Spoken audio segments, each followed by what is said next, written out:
বুঝতে পারছেন সবাই যে আমাদের আলোচনাটা আমরা বারবার আমাদের সঙ্গে কখনো আলিমুদ্দিনে কখনো বিধান ভবনে আমরা করে চলেছি। একটা ফর্মুলা তৈরি করতে হয় প্রথম সিদ্ধান্ত।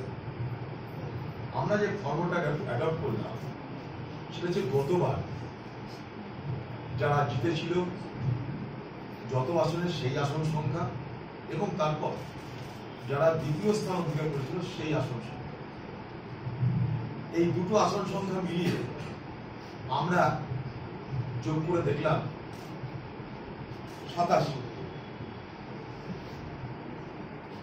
আজকে আমরা একদম সিট বাই সিট, যাকে বলে ব্লো বাই ব্লো ডিসকাশনটা করতে পারলাম।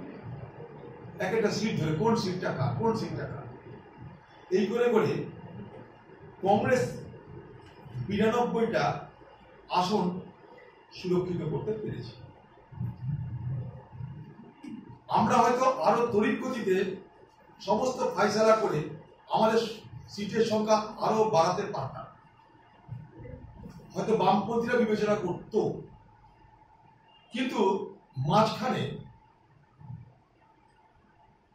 সংযুক্ত মোর্চায়, যেটা আমরা এখন বলছি বাম কংগ্রেস জোটকে সংযুক্ত মোর্চায় নিউ ইনকারনেশনে যেটা আমরা দেখতে পাচ্ছি, সেখানে আরো কিছু দল তারা অংশগ্রহণের ইচ্ছা প্রকাশ করায় যে পদ্ধতিতে আমরা আমাদের জোট প্রক্রিয়া, আসন ভাগের প্রক্রিয়া শুরু করেছিলাম, সেটাকে আবার রিমডিউল করতে হয়, আবার রিওরিয়েন্টেশনের প্রয়োজন পড়ে, নতুন করে আবার সেটাকে ভাবতে হয়। স্বাভাবিকভাবেই যে গতিতে আপনারা সবকিছু সমাধান আমাদের কাছ থেকে আশা করছিলেন, ততটা আমরা না পারলেও আমরা কিন্তু 90 ভাগের উপরে পেরে গেছি।